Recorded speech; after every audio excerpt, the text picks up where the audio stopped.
नमस्कार, एक और नए वीडियो के साथ आज की इस वीडियो का हमारा टॉपिक होने वाला है डायरेक्ट इनडायरेक्ट। तो इसके लिए आपको टेंस आना ज़रूरी है। अगर टेंस नहीं आते हैं तो कोई बात नहीं, इसके पहले मैं आपको टेंस की वीडियो बना चुका हूं जिसमें आप इजी तरीके से सीख सकते हैं टेंस। टेंस के बाद हम जानने वाले हैं डायरेक्ट इनडायरेक्ट। ठीक है, आपको टेंस आने लगे तो देखिए, ये पर्सन है। फर्स्ट पर्सन में आई, वी, मी, अस, माई, आउर ये आता है। सेकंड पर्सन में यू आएगा। थर्ड पर्सन में he, she, it, they, him, her, it, them, his, hers, it is. तो आप समझ रहे होंगे ये फर्स्ट पर्सन सेकंड पर्सन क्या है, आगे हम जानेंगे, लेकिन उससे पहले आप इसको अच्छे तरीके से नोट कर लें। और इसको एक याद करने की ट्रिक है जो है SON। तो ये एक ट्रिक है, पता चलता है S यानी सब्जेक्ट, O यानी ऑब्जेक्ट और N यानी नो चेंज। यानी हम जो ट्रांसलेट करेंगे डायरेक्ट से इनडायरेक्ट में वो किस प्रकार से करेंगे, तो इस ट्रिक के द्वारा हम अच्छी तरीके से कर पाएंगे। S यानी सब्जेक्ट के द्वारा हम चेंज करेंगे, O यानी ऑब्जेक्ट के द्वारा और N यानी नो चेंज। तो चलिए जानते हैं आगे। दूसरी टेबल है, इसमें बताया गया है कि हम जो सेंटेंस जो हमने टेंस सीखे हैं उसको अगर हम डायरेक्ट से इनडायरेक्ट बनाते हैं तो हम जो किस प्रकार से टेंस का यूज़ करके उसको ट्रांसलेट करेंगे। तो ये हमारी दूसरी टेबल हो गई। तीसरी टेबल ये है, यानी डायरेक्ट में आएगा ये वाक्य, ये वर्ड आ जाए डायरेक्ट में ये वाले, तो जब हम इनडायरेक्ट बनाएंगे तो उसको हम चेंज कर देंगे ये वर्डों में। यदि रिपोर्टिंग स्पीच का वाक्य असर्टिव या अफर्मेटिव या नेगेटिव में दिया हो तो हमें दैट लगा देना है। कब लगाना है, किसके स्थान पर लगाना है, कॉमा और इन्वर्टेड कॉमा के स्थान पर, ये है। ठीक है, और दैट लगा देते हैं और जोड़ देते हैं दोनों को। तो देखिए डायरेक्ट में देखिए क्या लिखा है, पढ़ते हैं। Ravi said to me, comma inverted comma, Mahesh is a teacher. तो देखिए इसमें जो हेल्पिंग वर्ब है यूज़ की गई है प्रेजेंट कॉन्टिन्यूस टेंस की। तो मैंने आपको बताया था जब प्रेजेंट कॉन्टिन्यूस टेंस दिया हो तो उसको हम पास्ट में चेंज करेंगे, और जब पास्ट में हम चेंज करेंगे तो उसी के अकॉर्डिंग हम इसको सेंटेंस को बना लेंगे। ठीक है, अब यहाँ पर लिखा है सेड टू। अगर यहाँ पर केवल सेड लिखा होता तो हम सेड का सेड ही करते, लेकिन यहाँ पर लिखा है सेड टू। जब सेड के साथ टू भी आ जाए तो हम उसको टोल्ड कर देते हैं। ठीक है, बाकी सब ऐसे ही रहेगा, रवि टोल्ड मी दैट। अब इसका जो सब्जेक्ट है अब वो हम देखते हैं। तो इसमें जो सब्जेक्ट है वो है महेश। तो महेश एक नाउन हो जाता है और नाउन में नो चेंज, जो मैंने आपको ट्रिक बताई थी SON। ठीक है, यानी N का मतलब हो जाता है क्या, वो नाउन हो जाता है, और नाउन में हम चेंज नहीं करेंगे। तो देखिए महेश है, महेश का महेश रहेगा, लेकिन जो हेल्पिंग वर्ब है इस है यहाँ पर, तो इसकी जगह पर यहाँ पर वॉस आ जाएगा। और यहाँ पर कॉमा इन्वर्टेड कॉमा के स्थान पर दैट लगा हुआ है। देखिए दैट से जोड़ दिया है, जोड़ा है कि नहीं, जुड़ा है। तो आपको कॉमा इन्वर्टेड कॉमा के स्थान पर दैट लगा देना है। तो ये हमारा सेंटेंस कंप्लीट होता है। इस तरीके से हमें कॉमा इन्वर्टेड कॉमा के स्थान पर दैट लगाना है, यूज करना है। अब देखिए दूसरा, यदि रिपोर्टिंग स्पीच का वाक्य इंट्रोगेटिव हो तो कॉमा इन्वर्टेड कॉमा को हटाकर इफ या वेदर जोड़ देते हैं। तो आप अच्छा सा वर्ड याद कर लें, इफ लगाना है या वेदर लगाना है, तो दो में से आप कोई भी यूज कर सकते हैं, इसमें आपको चॉइस मिल जाती है। अब कैसे पहचानोगे इंट्रोगेटिव है, तो ये जो है हेल्पिंग वर्ड से शुरू होंगी या तो फिर क्वेश्चन वर्ड से। तो क्वेश्चन वर्ड क्या होते हैं, वाई, हु या वेयर, ऐसे कुछ हो जाते हैं क्वेश्चन वर्ड, और हेल्पिंग वर्ब से शुरू हो जाते हैं। हेल्पिंग वर्ब क्या है, डू। तो जो डू है प्रेजेंट इंडेफिनिट की है ये डू। तो यहाँ पर पढ़ लेते हैं डायरेक्ट। डायरेक्ट में पूछा, मतलब जो नॉर्मल सेंटेंस है वो है, he said to Meena, comma inverted comma, do you believe in ghost. ये एग्जाम्पल है। अब इसको हमें इनडायरेक्ट बनाना है तो सेड टू के स्थान पर क्या आ जाएगा, आस्क्ड, या सेड भी होगा तब भी आस्क्ड आएगा। तो he asked Meena, comma inverted comma के स्थान पर इफ आ गया, शी आ गया। सी कैसे आ गया, यहाँ पर लिखा है do you believe in ghost.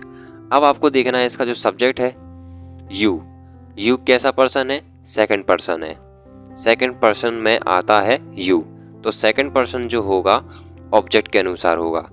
जो मैं आपको बताया था ट्रिक, क्या बताया था, SON, मतलब कि सब्जेक्ट के अनुसार, O यानी ऑब्जेक्ट के अनुसार, और N यानी नो चेंज यानी नाउन। तो इसमें आ गया यू यानी सेकंड पर्सन है। सेकंड पर्सन किसके अनुसार हो जाता है, किसके अनुसार, ऑब्जेक्ट के अनुसार। फर्स्ट पर्सन ये है, फर्स्ट पर्सन का ये है, सेकंड पर्सन का ये है और थर्ड पर्सन का ये है। तो सेकंड पर्सन में है, ऑब्जेक्ट के अनुसार आ जाएगा। तो ऑब्जेक्ट इसमें है, ऑब्जेक्ट इसमें मीना है।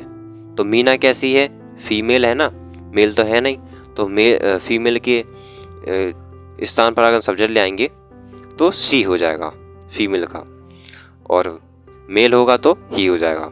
तो मीना फीमेल है तो यहाँ पर सी हो गया, और इसमें थर्ड फॉर्म आ जाएगी believed in ghost. Okay, clear हुआ। चलिए दूसरा जान लेते हैं, एक और एग्जांपल तो और क्लियर हो जाएगा आपका।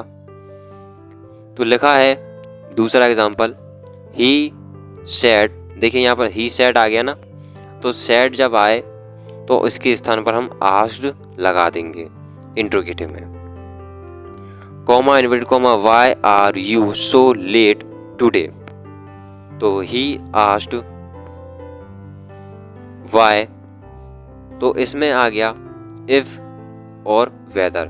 क्यों यूज नहीं किया गया दूसरे सेंटेंस में, क्योंकि इसमें क्वेश्चन वर्ड आ गया। जब क्वेश्चन वर्ड आ जाए तो उसी को हम यूज कर लेते हैं कॉमा और इन्वर्टेड कॉमा की जगह।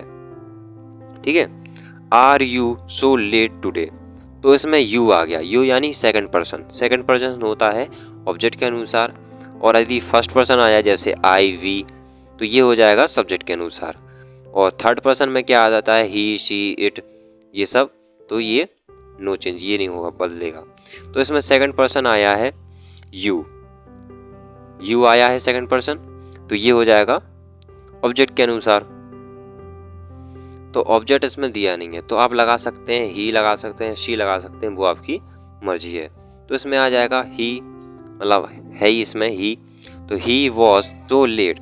अब मैंने आपको एक टेबल बताई थी जिसमें कुछ वर्ड थे जो कि चेंज करना था। जैसे यहाँ पर आ गया टुडे, तो टुडे का क्या हो जाएगा, दैट डे। यदि यहाँ पर दीस होता तो दीस का हो जाएगा दोस। हेयर होता तो हेयर की जगह हो जाता देयर। ठीक है, तो ये मैंने आपको वर्ड बताए थे। तो टुडे है, टुडे का हो गया दैट डे। इस प्रकार से हमने चेंज किया है डायरेक्ट से इनडायरेक्ट, इंट्रोगेटिव में है। अब चलिए आगे जानते हैं। नोट में कुछ लिखा है, इसको हम पढ़ लेते हैं, बहुत ही महत्वपूर्ण होता है। यदि रिपोर्टिंग स्पीच का इंट्रोगेटिव वाक्य प्रश्नवाचक शब्द से शुरू होता है तो वाक्य को जोड़ने के लिए हम इफ या वेदर का यूज नहीं करेंगे। वही लिखा है जो मैं आपको ओवरऑल बता दिया है कि यदि क्वेश्चन वर्ड हो तो हम उसी को यूज कर लेते हैं कॉमा और इन्वर्टेड कॉमा के स्थान पर, फिर हमें इफ या वेदर लगाने की जरूरत नहीं है। यदि हेल्पिंग वर्ब से स्टार्ट होता है, हेल्पिंग वर्ब क्या है इसमें, डू थी ना, देखिए यहाँ पर डू थी, डू, तो यहाँ पर इफ और वेदर का हमने यूज किया था। ठीक है, अब देखिए अगला, यदि रिपोर्टिंग स्पीच का वाक्य इंपेरेटिव हो तो कॉमा इन्वर्टेड कॉमा को हटाकर वाक्य को टू से जोड़ते हैं तथा डू नॉट या नेवर से शुरू होने वाले वाक्य को नॉट टू, नेवर टू से जोड़ते हैं। तो इसमें आपको चॉइस मिल जाती है, यदि डू और नेवर से स्टार्ट हो तो हम यहाँ पर नॉट टू का यूज़ कर सकते हैं और नेवर टू का भी यूज़ कर सकते हैं। चलिए डायरेक्ट में नॉर्मल सेंटेंस दिया है आपको ट्रांसलेट करने के लिए। Example, the teacher said to अस।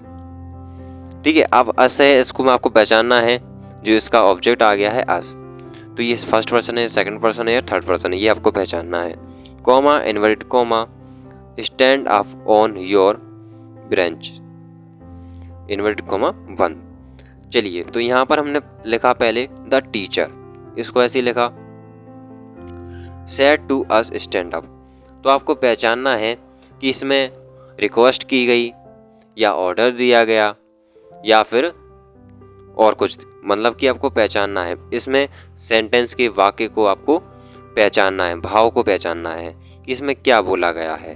तो stand up on your bench, तो इससे हमें पता चल रहा है कि इसमें ऑर्डर दिया गया है। तो सेड टू के स्थान पर यहाँ पर आ गया ऑर्डर आ गया अस टू। अब इसमें क्या कहा गया था, इम्पेरेटिव में कॉमा इन्वर्टेड कॉमा को हटाकर टू से हम जोड़ देते हैं। तो यहाँ पर आ गया टू आ गया, इसको जोड़ दिया है। फिर आ गया स्टैंड अप ऑन। अब यहाँ पर है योर कैसा है, सेकंड पर्सन है। सेकंड पर्सन कैसा होता है, ऑब्जेक्ट के अनुसार। तो ऑब्जेक्ट इसमें क्या है, अस है, और अस के अकॉर्डिंग आ जाएगा यहाँ पर आवर। क्या आ गया, आवर। ठीक है, आपको टेबल और वर्ड अच्छी तरीके से याद होना चाहिए, तभी आप ट्रांसलेट कर पाएंगे। ठीक है, योर कैसा है, सेकंड पर्सन है। सेकंड पर्सन ऑब्जेक्ट के अनुसार यहाँ पर हो जाएगा आवर। ब्रेंच, तो ये हमारा ट्रांसलेट हो गया। दूसरा जानते हैं और क्लियर हो जाएगा आपका। Example, the said to me comma inverted comma do not sit with bad boys. तो द सेंड एडवाइस, सेंड ने एडवाइस दी, सलाह दी, है ना, ऑर्डर तो दिया नहीं, बैठना नहीं है आपको बुरे लड़कों के साथ, है ना। तो एडवाइस नहीं दी, मतलब कि इसमें ऑर्डर नहीं दिया, एक तरह से सलाह दे दी है। अब वो आपकी मर्जी है बैठे या नहीं बैठे। तो इसका हमें भाव समझना है, सेंटेंस यानी वाक्य का हमें भाव समझना है, उसमें क्या कहा गया है। तो द सेंट एडवाइस, तो एडवाइस यानी सलाह देना। तो सेड टू के स्थान पर क्या आ गया, एडवाइस आ गया। मी का मी ऐसे ही रहेगा। कॉमा इन्वर्टेड कॉमा के स्थान पर हम लगा देंगे नॉट टू।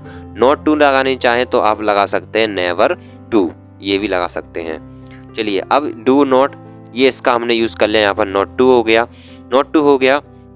बाकी जो बचा है सिट विद बैड बॉयज, वैसी का वैसे हमने यहाँ पर लिख दिया। क्लियर, ठीक है, रिपीट कर लें आपको फिर से और समझने में आ जाएगा। चलिए आगे बढ़ते हैं।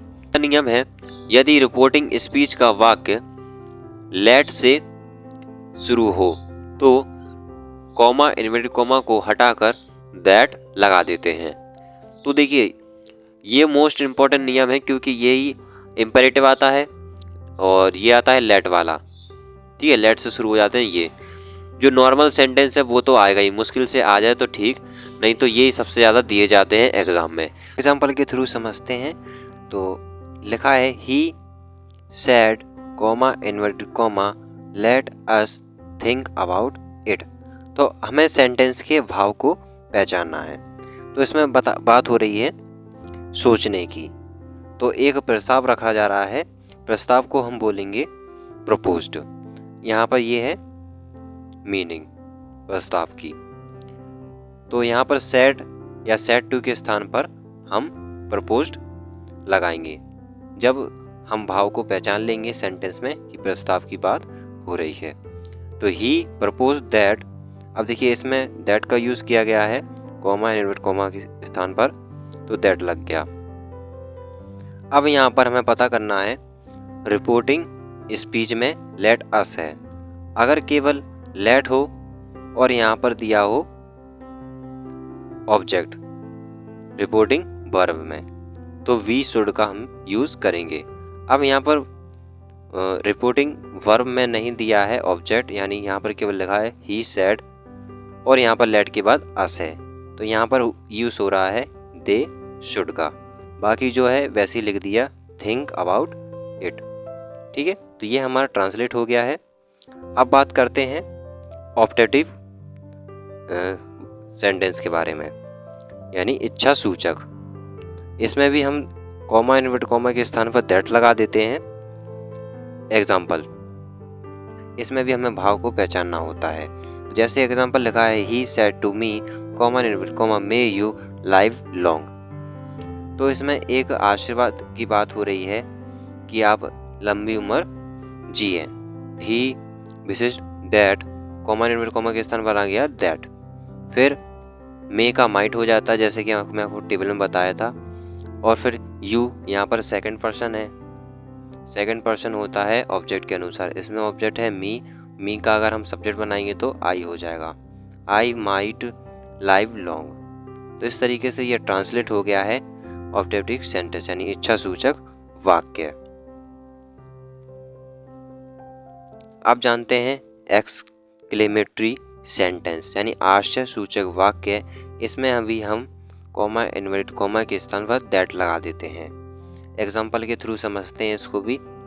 जैसे लिखा ही सैड, अब इसमें देखिए ऑब्जेक्ट नहीं दिया हुआ है रिपोर्टिंग वर्ब में, तो he said comma inverted comma hurrah we have good first division.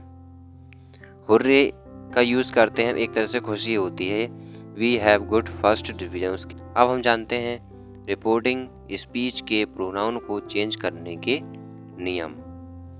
तो जैसे रिपोर्टिंग स्पीच में फर्स्ट पर्सन के प्रोनाउन हैं, जैसे I, my, we, our, us, mine, ours, ये हैं इत्यादि। और रिपोर्टिंग वर्ब के सब्जेक्ट के पर्सन नंबर और जेंडर के अनुसार बदल जाएंगे। जैसे Hari said to me comma inverted comma I am your friend. तो हरी सेड टू, तो ये नॉर्मल सेंटेंस है सिंपल सा, तो इसमें सेड है, सेड की जगह सेड ही आता है, और सेड की जगह टू लग जाता है, तो यहाँ पर हो जाएगा told. Hari told me comma inverted comma के स्थान पर दैट। और आई इसमें फर्स्ट पर्सन है और फर्स्ट पर्सन बदलता है किसके सब्जेक्ट के अनुसार। तो हरी कैसा है, मेल है, तो ही आ जाएगा ही। अब यहाँ पर हेल्पिंग वर्ब है आई के साथ एम, यानी इसमें जो है पास्ट में हो जाएगा। आप प्रेजेंट कंटिन्यूअस है तो पास्ट परफेक्ट पास्ट कंटिन्यूअस में हो जाएगा। तो ही वॉज माई फ्रेंड। ठीक है, तो इस तरीके से ये ट्रांसलेट हो गया सेंटेंस। देखिए अगला नियम, रिपोर्टिंग स्पीच में आए सेकंड पर्सन के प्रोनाउन जैसे यू, योर रिपोर्टिंग वर्ब के ऑब्जेक्ट के पर्सन और जेंडर के अनुसार बदल जाएंगे। यू सेड टू मी, जैसे ये लिखा है, comma inverted comma you are not well today. अब इसमें टुडे आ गया, टुडे की जगह दैट डे आ जाएगा, आ गया। तो सेड टू है, सेड टू के यहाँ पर टोल्ड आ गया, you told me comma inverted comma के स्थान पर दैट। और यहाँ पर यू सेकंड पर्सन है, सेकंड पर्सन हो जाता है ऑब्जेक्ट के अनुसार, और ऑब्जेक्ट इसमें मी है, तो मी का अगर सब्जेक्ट बनाएंगे तो आई हो जाएगा, आई। और यहाँ पर जो आर है हेल्पिंग वर्ब, इसमें हो जाएगा वॉज, क्योंकि ये प्रेजेंट का है, प्रेजेंट कंटिन्यू, और ये हो जाएगा past continue. Not well that day, ये हमारा ट्रांसलेट हो गया। और थर्ड पर्सन है, ये थर्ड पर्सन वाले वर्ड्स हैं, ठीक है, तो इसमें चेंज नहीं होता है। देखिए सेम का सेम बिल्कुल वैसे ही का वैसे ही है, हेल्पिंग वर्ब बदली है इसमें, और फिर दैट लग गया। सेड टू के स्थान पे तो टोल्ड लग जाता है। ठीक है, नोट में लिखना है, यदि रिपोर्टिंग वर्ब में ऑब्जेक्ट ना दिया हो तो सेकंड पर्सन के प्रोनाउन को बदलने के लिए नीचे दिए गए एग्जाम्पल देखें, मतलब देखते हैं और समझते हैं। तो पहला है I said comma inverted comma you may go now. तो इसमें सब्जेक्ट दिया हुआ है, हेल्पिंग वर्ब नहीं है, लेकिन इसमें है मॉडल मे, तो मे का माइट हो जाता है। तो जैसा हमने लिखा पहले आई सेड, ऐसी लिखा, ठीक है, कॉमा इन्वर्टेड कॉमा के स्थान पर दैट आ गया।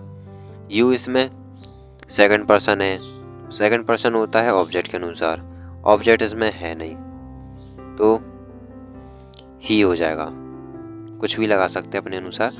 फिर माइट, मे का माइट हो गया, गो नाउ का हो जाएगा देन, ये हमने टेबल में आपको बता दिया था। अगला है he said common in comma you might buy them for me. चलिए इसमें तो पहले ही दिया है माइट, तो माइट का माइट ही रहेगा। अब इसमें ही दे दिया है, तो ही का इसमें आई हो जाएगा, जैसे यहाँ पर आई था तो यहाँ पर ही हो गया था। इसी प्रकार यहाँ पर ही दिया हुआ है सब्जेक्ट में, रिपोर्टिंग वर्ब में, तो इसमें आई हो गया। तो he said that, comma inverted comma के स्थान पर दैट आ गया। I might buy them for him, me का हिम हो जाएगा।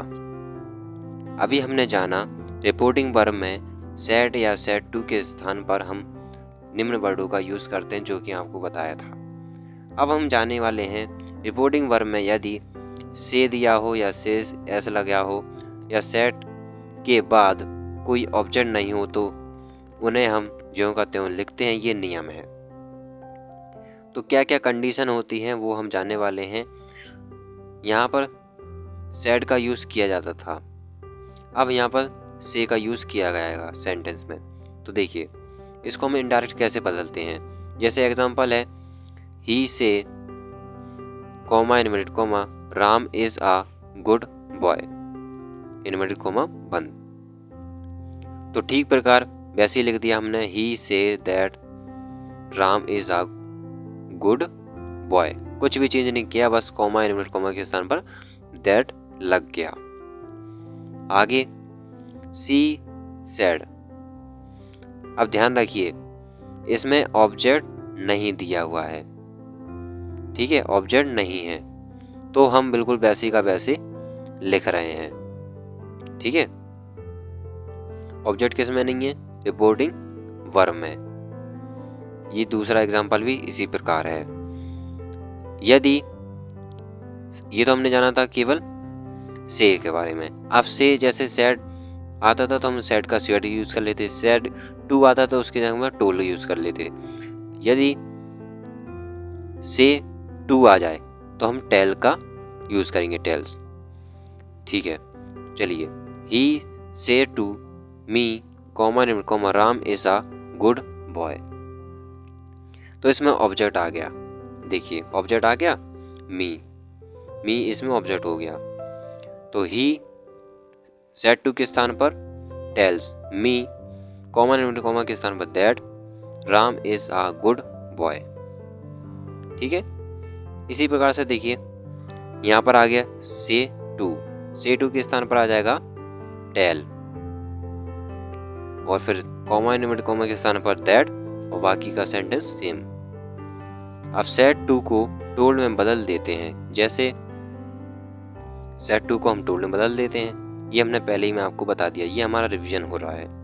कुछ एक्स्ट्रा चीज़ है वो मैं आपको बता दी है, जैसे से है, से टू है, इस तरीके से। अगला नियम है, यदि रिपोर्टिंग स्पीच का वाक्य इंट्रोगेटिव हो तो सेड या सेड टू को आस्क में बदल देते हैं, ठीक है, याद रखें। ये एग्जाम्पल है कुछ रिवीजन के लिए। और ये लेट वाला है, ये सबसे ज़्यादा आते हैं।